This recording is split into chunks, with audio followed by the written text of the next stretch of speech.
Welcome to the Kyle Life Podcast, the only podcast dedicated to showcasing what makes Kyle, Texas unique. We interview local business owners, politicians, and talk with everyday residents to further promote our beautiful city. This podcast is brought to you by KyleLife.com and is proudly part of the Pearl Media Network. We thank you for tuning in today. Now sit back and enjoy the show.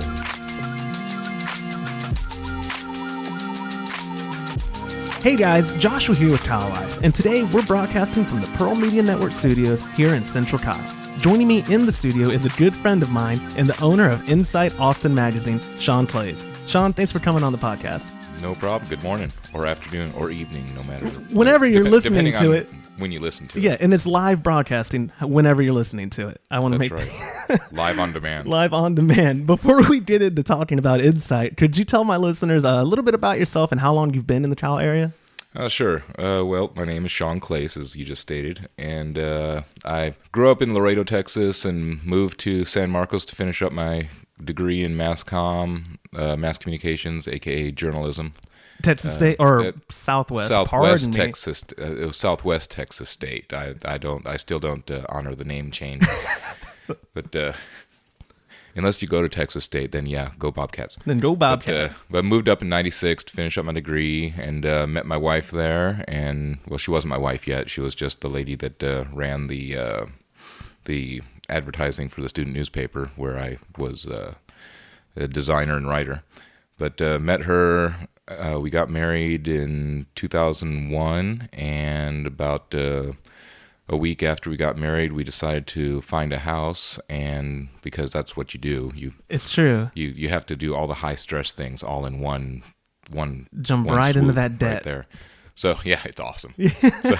So we came up with this list of seemingly impossible ideas of what we wanted our house to look like, and we happened upon the Plum Creek neighborhood, and our house had everything that we had planned on. That worked out. Like checked out, like driveway in the back, check. And that worked out. And that was your first home purchase as a married couple, and you're still there today. That is correct. We moved in March of 2002, and so far it hasn't fallen apart. And what made y'all decide to stay in the Central Texas area? If you're from Laredo. Well, from Laredo, when I moved up to this area, I discovered the live music scene. I decided to get a journalism degree. I decided to focus more on the entertainment side of things. Mm-hmm. And although Laredo has had some leaps and bounds in the last 10 years in the entertainment field, at that point, there wasn't really much to do. And to earn a living wage in Laredo as a writer wasn't really something that was a reality. Right. And I met my wife, Jody, and she has family about an hour from here, and she was employed at Southwest Texas State University, and then Texas State University. That's the only time that I'll actually admit that. Because she worked through that whole transition. Yeah, she worked through the transition. So I graduated from Southwest Texas State University, and Jody worked at Texas State University. But it was just the Kyle was the perfect proximity to Austin and to San Marcos, and pretty much we love New Braunfels and Green, right, and the whole music scene from the country Americana side that you can get down in New Braunfels up to San Marcos to the rock and metal and of course country and blues and stuff that you can get in Austin. Yeah. So it was luckily I've been able to find jobs because I've always worked full time as well. Right. So I've been able to find jobs that keep me in this area. You mentioned that at your time at Southwest Texas State, you were a writer for the paper. Fast forwarding, tell us a little bit about INsite Magazine, how you got involved with it. Have you always been the owner of INsite? Things like that. Well, no, actually, I didn't own it at the beginning. INsite Magazine, it started off with I sent an email to the editor, and I said, "Look, I just interviewed Matt the electrician, and this is probably 2000, 99, 2000. I graduated from SWT in 99, and it was pretty soon after that. I sent him a story and said, "Hey, I just interviewed Matt the electrician. Do you want to run it?" And they did. And then free too? Was that just like your way yeah. of giving a sample that they could run and getting a network opportunity? It was pretty much. It was like, hey, I've got this. I want to get some resume building material out there. I want to keep on doing this stuff, and will you run it? And all right. And so they ran it, and then I interviewed somebody else and shot them that again. They ran it again. And it just started off like that, where kind of organically, every time that I'd interview somebody, I'd send it to them, and more often than not, they'd end up running it. At that time, you were writing for another publication too, or were you just sending it to them? Did you have it published elsewhere too for your own kind of self-promotion of your writing skills, or it was just INsite at the time? No, it was pretty much just INsite at the time. I don't even think I had. This is before blogs were a big thing. You started, though, on the blog train pretty early, didn't you? I mean, SeanClaes.com has been around a while, according to your registrar. It has, yes. Thank you for looking for that. Yeah, I'm nosy when I do my homework. Yeah, that's it's been around for 10, 15 years right, now. Yeah. But that was one of those things where I kind of started it for the self-promotion, and you can tell how early of an adopter I was because I didn't know what I was doing. And so it's a blog spot. And so it's actually Sean Claes, DOTCOM.blogspot.com. Yeah. So SeanClaes.com spelled out. And that's in retrospect, I probably didn't need to do that, but I called my blog Notes from the Cubicle. Right, yeah. Because at that time I was full. I had a full-time job that I was working from a cubicle for a federal grant that did disability research. And so that was my full-time gig, and I used the music stuff as this is my passion. This is what I like to do. So I'm going to interview people and send it to them. And then there was a little bit of a shakeup at INsite, and the owners sold the magazine to somebody, Zachary Sherman, who lives in San Antonio now. But Zachary Sherman bought the magazine in about 2004, 2005. And I guess he saw that I was one of the few local guys that was consistently writing. And so he shot me a message and said, "Hey, can we meet up? I want to see if you want to be the managing editor." Really? So that was at that time you were just a staff writer, right? Okay. Well, staff writer is really a glorified name. I mean, you don't get paid. It was never a paying gig. Oh, okay. I didn't realize that. Yeah. That's kind of that must be your passion. And it's something that I kind of have adopted throughout. When I bought INsite in 2007, 2008, when I bought it from Zachary, Zach moved to San Antonio, and it was just too much for him to run an Austin magazine while living in San Antonio. Understandably. And so I bought it from him. But that was kind of one of the things that I've always adopted with INsite was, look, I see INsite as the 13th grade for writers. Right. You're a budding writer. You need some stuff for your resume. You have a passion for writing, and I want to give you a venue for that. That's a win-win, in my opinion, because with the age of technology, I bet writers aren't finding themselves getting into paid gigs immediately upon graduating. Right. I mean, that's just the reality of the times right now. And even back then, before the digital times, I'm sure that was the case where writers would have to build up their career through free work or whatnot. Yeah, you pay your dues. And, right, yep. And it just, I've always been, my personal philosophy in life has always been, my job is to make good people become better known. Yeah. And that's how I got my writers, is I would just send kind of a blanket out and say, hey, if anybody wants to write, I'm going to give you the venue, and I'll help guide you, and I'll edit, and I'll make sure that you're on the right path. But my goal for you is to get a paying gig as a writer. Right. When you can't write for me anymore because you write for somebody else, that's a win in my book. That's awesome. And you probably don't see that a whole lot, but I think that's great too, because you're able to provide a young writer with no experience the credentials to get into shows, to interview names that they wouldn't have gotten on their own, I'm assuming. Yeah. And so, yeah, win-win. They get to provide content for you that's going to be published to an audience that you've established, and you're giving them experience so that they can go, hey, I wrote for INsite for however long, so that they can begin to get paid for their craft. Right, and it helps them learn how to navigate around the business Right. of writing. You teach them how you approach the record label and say, hey, you've got X artist coming through. I'd really like to interview them. All right, well, here's the deal. You need to go through the publicist, who's going to go through the label, who's going to go through. You need to jump these hoops, and you need to say the right thing, and you can get yourself the interview. But INsite's chugged along. It's never been a full-time job for me. It's always been a part-time passion, and I guess because of that, it's never elevated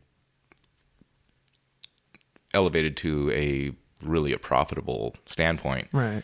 And so in 2010, we actually had our last actual printed run, and it was a magazine that was out for 10, 11 years. It was printed, I think at its height, it was printing 50,000 copies, and it was distributed over like 300 places in Austin for free. Really? So, we'll mention that. I won't mention that other entertainment magazine's name in Austin, but you were on those same kind of racks and those. Definitely, right next to it. Awesome. Yeah. That's good exposure for the many locations. Yeah, it was a good thing, but in about 2008, when the whole market shake-up crashed and nobody had any money, and just so happens to be about 6 months after I bought the magazine. Oh man, I have the timing down. And a little known fact: it takes money to print magazines. Yeah, it does. It takes money, and then for some reason it just doesn't get printed on passion and favors. That's crazy. I know. Crazy talk. I know, and I had it down to pretty much a science. It cost about $4,000 to do a run. Yeah. So $4,000 a month, and for the most part, I can do many things in life. I am not a salesperson. I hear that. I can't close a sale. I didn't have really good ad reps. I had writers. Yeah. I was able to. I love to do that to help further that, but advertising reps was not something that... Cold calling's not on your favorite things to do list? No, because I have this thing where I have this great divide between... If anybody that's been in journalism has worked at a paper, you always have this like natural divide between advertising and editorial. Mm-hmm. Because advertising folks, by and large, I'm going to overgeneralize here, but advertising folks, by and large, say, "Hey, this publication comes out because we sell the ads and we pay for it." And the journalism people are saying, "Hey, people pick up the magazine because we write about it. People pick up the publication because we're the people that are writing compelling stories." And there's always that push and tug. They're probably both right. And it's they're both right, but me coming from the journalism side of things, from the writing side of things, I had a really hard time trying to close a sale because I felt like I felt like a liar. Right. Because I'm selling a product that, and it's a product I believe in, it's a product that's really good, but I'm not the guy that, I'm the guy that helps people succeed on one side.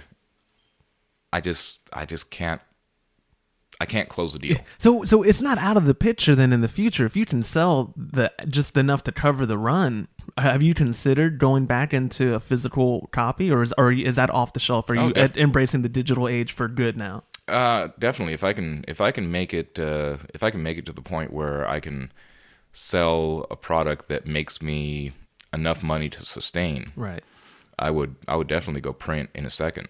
That was one of the hardest things to do. Is I found myself over the course of about 3 years of printing the magazine losing about $100 a month. It wasn't much, right? But you can't sustain losing. Yeah, at the end of 2009, we kind of looked at our books and said, "Hey, we're in the hole pretty hard here. Let's dig ourselves out." So for the last 2 years, I've been paying people that I owe money to, because I could easily go Chapter 11 and not have to pay a single person, but to me that's dishonest. Pretty much my whole life is, like I said earlier, my mission in life is to help good people become better known. Yeah. And I don't do negative publicity.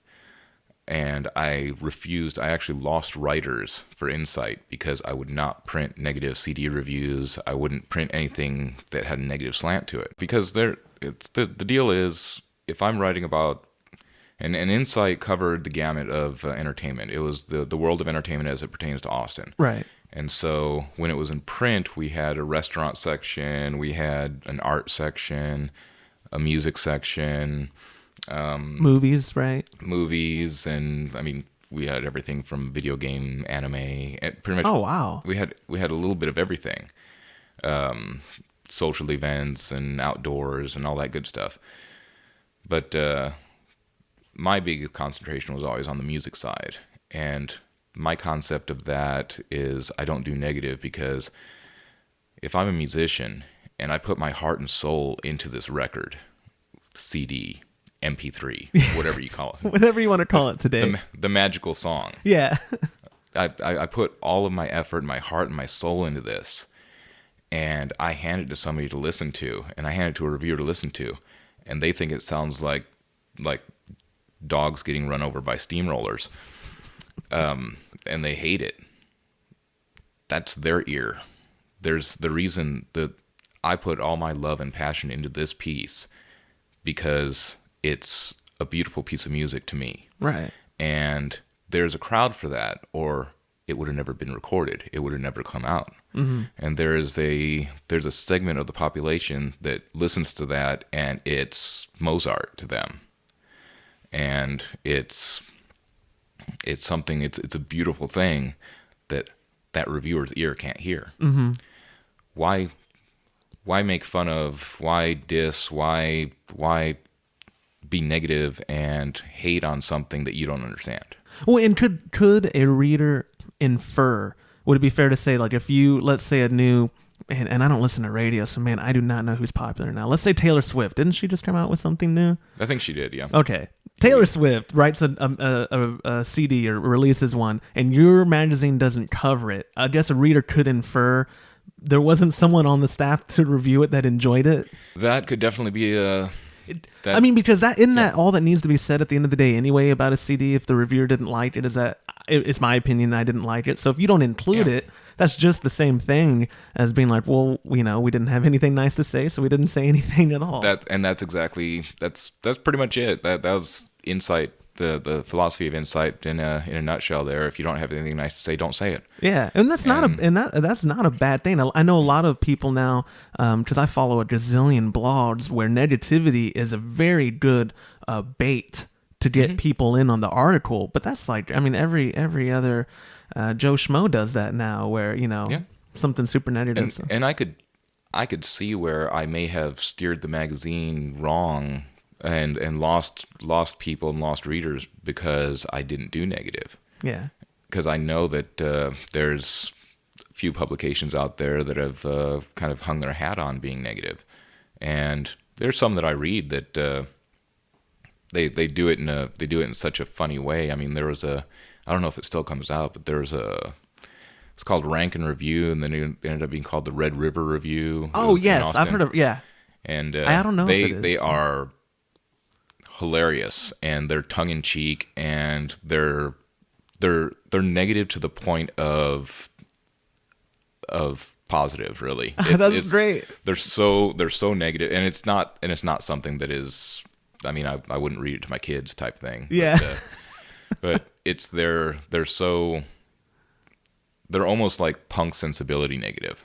Really? It's awesome. And it's still published? I don't know. I haven't seen it in a while. Maybe online. I every now and then, like during that third week in March, during that the third week. Just in March Google in third week in March in Austin. Yeah, that third week in March in Austin, I hear them, and they'll throw a showcase or something like that. You mean during the Texas Rock Fest? Yeah, exactly, during the Texas Rock Fest time, and which INsite has been a sponsor of for about the last 5 years. I love it. That's free. Yeah, that's that completely free one that runs all week during that third week in in March in Austin. Yeah, I'm always down there during that third week, and the free shows are great. And now, has it always been, or has it just been the last couple of years that they did the outside stage? It's been like that since you've been sponsoring it. Been the sponsor, yeah. I love that, because even if you don't go in the grounds right there, if you're just in the vicinity, you can hear some really, really good music from the Texas Rock Fest. That's very true. And I mean, there's been some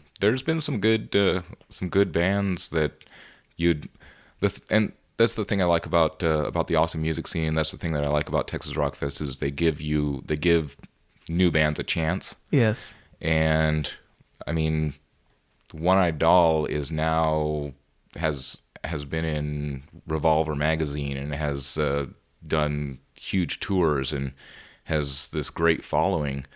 But One Eyed Doll played Texas Rock Fest in 2007. Really? Yeah, about 2007. And it's Alpha Rev has played. I like Alpha Rev. Yeah, Alpha Rev played Texas Rock Fest, and there's been some great bands that have played Texas Rock Fest. It's true. And it's every year I discover 4 or 5 bands that I hadn't heard of. That's awesome, and that's good for the bands too, to have that opportunity during that third week of March to be down there and playing for free, because not everybody down at that third week of March has a wristband to get into those very expensive shows. That's right. You don't need a wristband. You don't need a lanyard. You don't need a badge or anything. Whatever they call them now, or give you. You pretty much don't have to spend any money to have a fantastic time during the third week in March. Parking it will probably be your biggest cost to go down there for Texas Rock Fest. That's true. Back on the publication. So Squirrel. Do you guys are consistently still a monthly web publication? No. Right now we are kind of since we turned it into kind of a blog format. It's great. It's on InSiteAustin.com, INSITE Austin.com, all one word, and you don't spell the .com. Yeah, don't spell the .com. Actually, Silly period. goose. COM.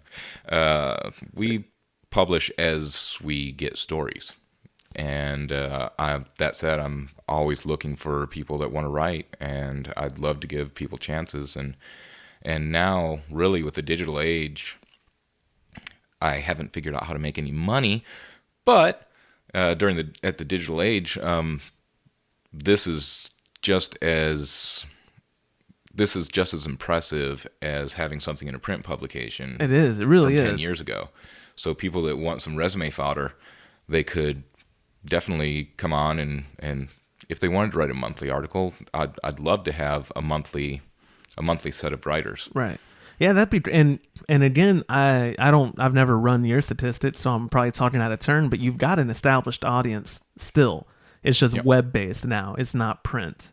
Right. So you're still able to provide that avenue for budding writers to give their content to the masses more than just their own personal blog. Right. For someone that wants to write, that's listening right now, they could contact you, email, I'm assuming, if they were interested.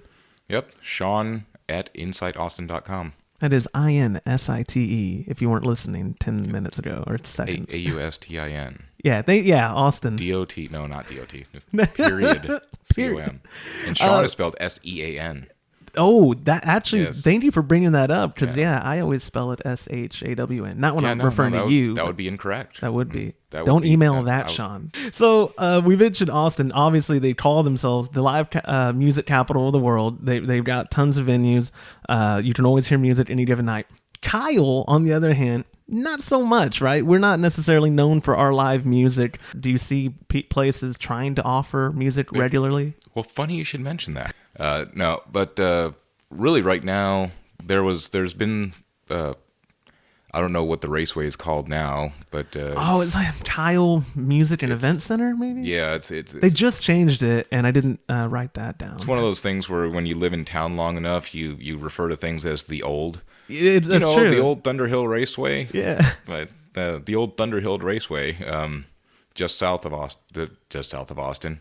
Just south of Kyle. Just south of Kyle. That is technically San Marcos, or no, it is still Kyle, because the other side of Yarrington is San Marcos. Right. I think it's still in Kyle. Okay. But they host some music and stuff like that, and they've it's one of those things. It's those underground things. They've hosted some raves out there. No, that's right. Someone told thousands and thousands of people. I'd be lying if I knew the name of it, but it was a very big event. Yeah, and no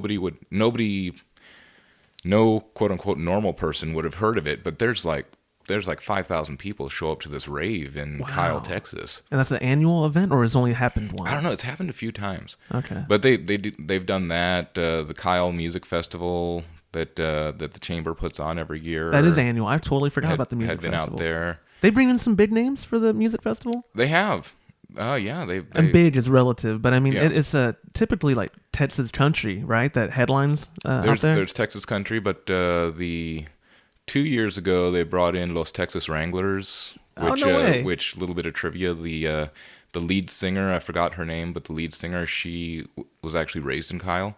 Oh, I did not know that. That is good trivia. So they brought Los Texas Wranglers down to play one year. They brought that same year they brought Grupo Fantasma down to play. I did not hear that at all. That's a big name. Yeah, in my book, that's a huge name. Yeah, and from the Texas country stuff, Granger Smith has come down to play before he was as popular as he is now. Rick Trevino's played back when. I like Rick. Yeah. This is 5-6 years ago when it was over at the Greg Clark Park. That's where I last remember it being, and I think because they did move it onto the fairgrounds. They didn't actually move it into the. They did move it over there where the Thunderhill Raceway is. Excuse me. Yep, the first they've done it at Thunderhill twice. Oh, okay. And of course, it's the former Thunderhill because right after the Kyle Music Festival this past year, it became no longer Thunderhill. Other live music venues in town, I guess they do events over there at the racetrack, but nothing regular. I mean, it is events. Yeah, and now that Milt's Pit Barbecue has opened on Center Street, they've relocated from the access road where they were, and that big red building on the access road, and they're on Center Street, and they're located at the spot right next to the Texas Pie Company. Right next to the Cashbox Motors, I think is what it's called. Yeah, right next to Cashbox Motors, where you can get a car for trading in your gun, which is awesome. Isn't that fantastic? That's and they're across the street too from Dojo Kyle, the jiu-jitsu place. Name dropping because I trained there. But yeah, there's a lot of cool things downtown now. I love downtown Kyle. Yeah, well, Milt and Bunny are phenomenal people, and they make a really, really, really good brisket. Yeah, and the best ribs in town. Period. Well, the ribs are fantastic. I would take it out of town because. I agree. When I say in town, I mean probably Central Texas. I know a lot of people here hold true to what's the name, Salt Lick, but I would stay here and take Milt's any day over making a drive to Salt Lick. I'm a big fan of Salt Lick, but Milt's is a phenomenal restaurant. Yeah. And now that they have the new location, which is for all who have lived in Kyle for more than a blink, the old hitters. Yes, that's right. And before that, the old Country Deli. That's right. Yeah. And before that, the old chicken place. I forgot what it was called. It was for about half a second, it was a chicken place, wasn't it? Yeah, it was like fast food type chicken. It was real shady. And I can say that in confidence because none of them that were ever part of it are listening to this. But but I love the Country Deli. That was nice, but that location has had places come and go. But I think with a solid establishment like Milt's, I think that they'll be there for a while. But you were saying now that they're there, now they're there. There's an outdoor patio, and Milt's actually made an actual patio. Oh, nice! It's no longer dirt. It's made an actual patio, and he's built a stage. He really like a legitimate. He's making the effort to where exactly he can have live shows. Exactly, and. So far, I think this is going to be. On February 9th, I'm throwing my 40th birthday party there. Yes, and that's going to be the third live show that's been at Milt's. In 2013, right? Haven't they all been, or was there one in December? No, there was one in November or Movember. That's right. We threw a Movember benefit there, and we had a band called the War Horses play out of Austin. Yeah, who are a solid group. And they're fantastic. And then I had my wife's 40th birthday party there, and a band by the name of Lucas Cook. Who's also solid. Yeah, came down and played. And now on February 9th from 6 to 11, I've got 3 bands coming down to play. Oh, 3. Yep. I know about one of them. Yep. Name dropping. I am in one of them. Yes, that's right. We've got this great drummer by the name of Joshua Stubing playing for a band called Jenny Holub Sandoval. Yeah, it should be fun. We haven't played together in a long time. Yeah, so Jenny's actually Jenny Holub Sandoval is going to play from 6:30 to 8, and she's kind of your singer-songwriter, just mellow. It's good. I think her stuff's online. I'm not sure. We haven't practiced yet, so we'll see. I think her stuff's online. Hopefully she hasn't reinvented herself as a death metal trio. Or hopefully. Man, thank God. How's your kick drum? Yeah. My double bass has been going great. So Jenny's going to be playing from 6:30 to 8, and I've got Mike Truth and the Replacement Killers are coming down from Austin. They're going to play from 8:30 to 9:45, and it's funk, dance, rap. I love Mike. Awesomely. Mike Truth is for about the last 5-6 years has been the person that books music at the Red Eyed Fly. He's a manager, and he books music at Red Eyed Fly.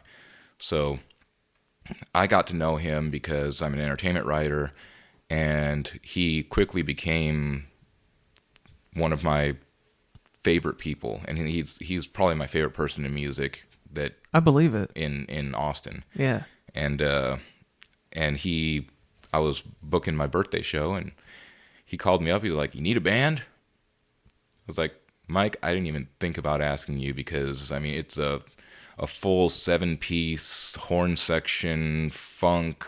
Yeah. Amazing band. It's a lot to it." And I was like, "I have no budget whatsoever." He's like, "No, I didn't ask you for money." That's awesome. Like, I want to come down so Mike's going to be playing from 8:30 to 9:45, and then we've got another band called Audio Light. Okay, see, I didn't know that you booked a third band. Yeah, that's great. Well, I found out. Here's the deal. I found out in January that Milt's got their liquor license, and so brand new for 2013, they're going to be able to sell beer and wine. That's great for them. That's real good.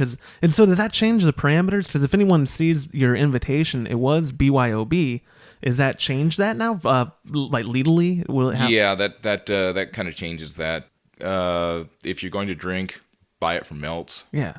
So February 9th, from 6 to 11 is going to be the whole event. Is it age restricted? It is family friendly until 8 o'clock. Okay. And then because I have 2 young girls, that's 8 and 5, that want to go to their dad's 40th birthday party. So from 6 to 8, bring the family out, have dinner, enjoy Jenny and the band playing.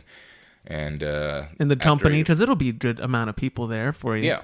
And after 8 o'clock, we're suggesting that anybody under 21 go ahead and make a beeline for the door so they can put their kids to bed at a decent hour, because now that I'm 40, I can say, you kids should be asleep by 9. That's hilarious. I'm not 40, and I find myself saying those things. So 3 bands, February 9th. If you want to hear live music in Kyle without having to travel, you can go. I'm assuming, because you mentioned it, it is a public event. It's a public event. Everybody's invited. It's free to get in. There's 3 bands: Jenny Holub Sandoval, singer-songwriter; Mike Truth and Replacement Killers, which has this hip-hop, jazz, R&B, rock, funk sound to them that's just amazing. And if you listen to the end of this podcast, I'm going to make Josh put a song on by them. Absolutely, yeah, I will. Whenever I say goodbye, you will hear that before the ending outro music for the Kyle Life podcast. Yeah. I'm excited to play that. I love My Truth and Replacement Killers. It's great. Yeah, and then Audio Light's going to be playing from 10 to 11, and they're out of Austin. They're fantastic. They're a straight up 3-piece rock band. Awesome. So local groups, you're getting to play your birthday. Mm-hmm. And beyond just a birthday celebration, you did mention that it's free. There's no cover charge, but it's also a benefit concert, right? Could you elaborate on that? Right, because I don't have that big of an ego that I think that I should have a huge 40th birthday party and have a bunch of bands come and play and just to like... For the sake of celebrating you? For the sake of celebrating me, even though I'm totally worth it. You're worth celebrating. But what I do is when I try to put an event on, and I've done this before, I try to have a beneficiary. And for my birthday,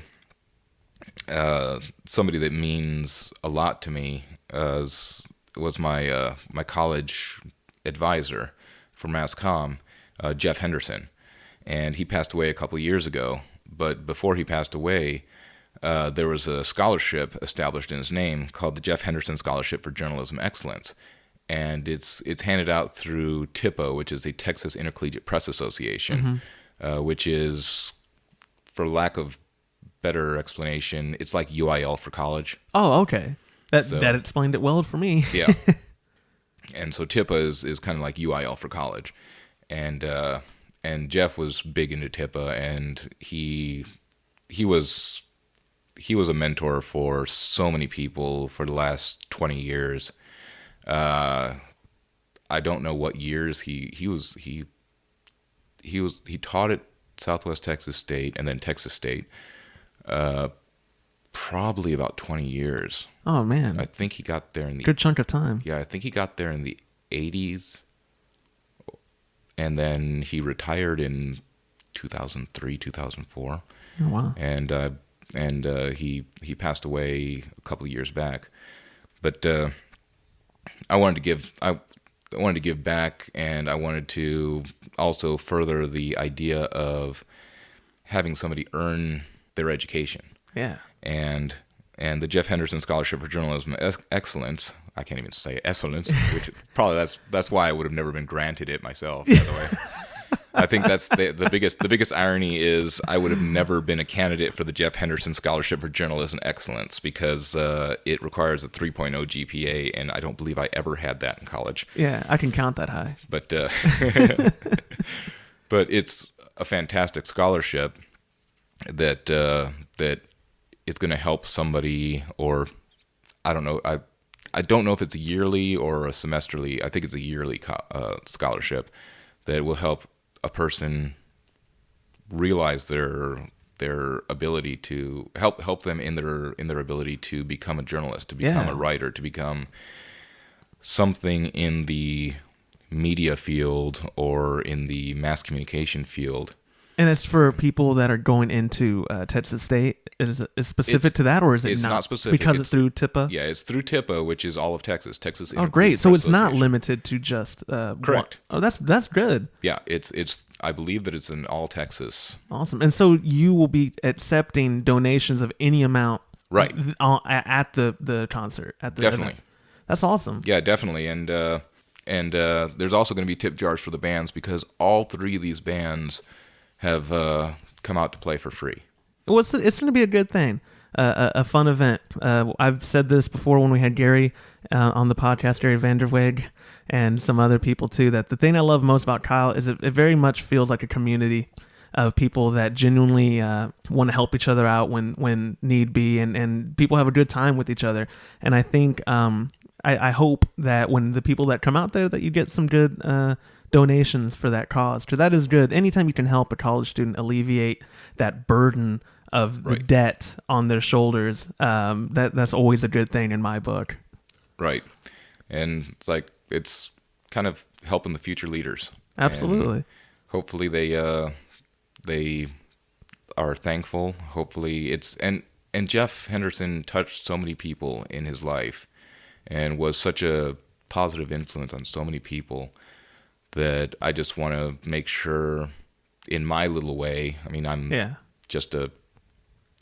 just one of his star kids, really. Yeah. He was the publications director for the Daily University Star at Southwest Texas State.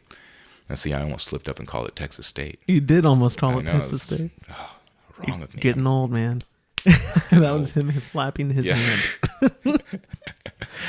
But there's so many lives that were changed and made better because of his influence. And I mean, these are people that are running newspapers now. Yeah. These are people that are owning magazines. These are people that are working in government jobs and are, I mean, my full-time job now, I work at Dell, and I am in charge of communications for a global learning and development group. And it was my mass comm degree from Southwest Texas State University that Jeff made me want to stick around to finish. That's awesome. That started the road. And so you're just trying to give back to a person that you feel gave so much to the community. Yeah, I don't want him to be forgotten, and I think that's the reason the scholarship was established, was because he is such an important person in the world that he needs to not be forgotten. That's and awesome. In my little way, I can hopefully elevate that and make him more of a prominent name to kids that are up and coming today, because there's going to be the next mentor that they have could be the one that could be their Jeff Henderson. Right. And it's I'm honored to have known him. That's what it's all about. Is there a website for the fund at all? Do you have any information for people who maybe want to apply? I guess I don't know TIPA's website. Well, I have links, and I can. What I'll do is something that I have needed to do already, but at INsiteAustin.com, I'm going to publish a story and maybe more of an invite to the party, and I'll have links and further explanations for everything. Awesome. And there'll be a link to the Facebook invite, so it's open to everybody. Everybody's invited. Those are the best. Yeah, I'm hoping that everybody gets a chance to have a rib or a pizza. Have you tried their turkey over there? Yes, The I've turkey tried at their Mills? jalapeno stuffed sausage. Yeah. I haven't found anything that I did not like there in terms of all the meats. Their sides, I'm not saying I didn't. I loved their sides too, but the meats there. Oh, It's good meat. yeah, that's why I'm going. Playing drums is just a bonus. And it's not really vegetarian friendly though. Because, Not at all. I think even their beans have like pork in it. Even their potato salad. Yeah, their potato salad is made with mutton. No, Yeah, I'm joking. I'm joking. It's not. Before, Sorry, Bill. sorry, Bill. So that's a good segue to wrapping this up. You mentioned it earlier, and if someone stuck around this length, they've already forgotten. Could you tell my listeners how they can get more information on INsite, on the event, any kind of website or Facebook, Twitter, any way that they can keep up with INsite? Sure. If you want to keep up with INsite, our website is INsiteAustin.com, InsiteAustin.com. On Facebook, we're /InsiteAustin. Twitter, we're InSite Austin, INsiteAustin. Pretty much all the information is there. If you want to look up stuff about me, I'm guessing if this is a podcast, it probably says an interview with Sean Claes, and Sean Claes is written out. That's true. My website is seanclaes.com, and from there you can link out to pretty much anything. So if someone wants to reach you to be a potential writer for INsite, how can they reach you? Go ahead and just shoot me an email at Sean, SEAN, at InSiteAustin.com. Perfect. And I will receive it, and pretty much if you just tell me what you want to write about, we keep positive. I have a very, very, very big love for music from Austin and surrounding areas. That's my love. That's events that happen in Austin. I have a Facebook page called Fun in Kyle, Texas, and that's the whole idea. I mean, Kyle is a community, like you said. This is why do I stick around Kyle? Because we have this sense of community. We have this sense of love for each other. It's not a one side against the other thing. We're all here in Kyle, and we should love being here and enjoy being here. There's so many great things going on in this community. There's the Kyle Parks and Rec are phenomenal on a shoestring budget, and the Kyle Chamber puts on some fantastic events. And there's so many things happening, and since the bill passed and Kyle restaurants are able to have liquor affordably, we're going to hopefully see more things spring up. And wouldn't it be great if in a couple of years we have an actual scene in downtown Kyle? That'd be. I think if Milts can make regular shows, that would be phenomenal. We could have Milts with regular shows, maybe once or twice a month, throwing shows. We have the Centerfield Grill. Yeah. And I just saw that they're doing piano nights on Wednesday nights now. Hey, every Wednesday? Yeah. Every Wednesday they're having piano nights. Go downtown. Go enjoy downtown Kyle. And so far it's a strip of three things downtown. I mean, you got the Texas Pie Company, where if you come to my party, if you happen to have a peanut butter pie with you, I would not turn you away.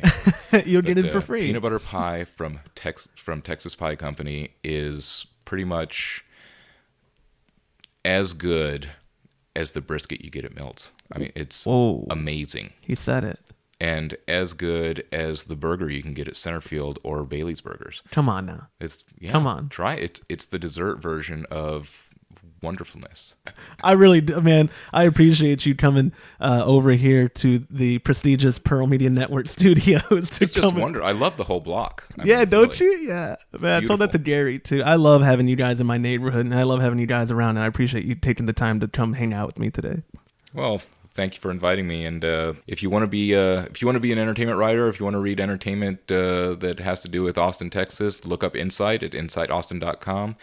If you want to have an awesome time in Kyle, Texas on February 9th from 6 to 11, come on out to Milt's Pit Barbecue. We've got 3 bands. We're raising money for the Jeff Henderson Scholarship and celebrating my 40th birthday, so you don't have to bring a present, but peanut butter pie from Texas Pie Company is always appreciated. And Kyle, Texas. Yeah, Kyle Life. Yeah, KyleLife.com. Life. It's awesome. Thank you, man. It's Simply Charming. You have a Simply Charming podcast. And you have a simply charming day. You too. That will do it for this episode of the Kyle Life Podcast. If you'd like more information on Sean or INsite Magazine, you can find it on our webpage at KyleLife.com in the podcast show notes, or visit InsiteAustin.com, or you can find it on their Facebook at Facebook.com/InsiteAustin, and that's INSITE Austin. For KyleLife.com and the Pearl Media Network, I'm Joshua Steubing. Thank you for listening.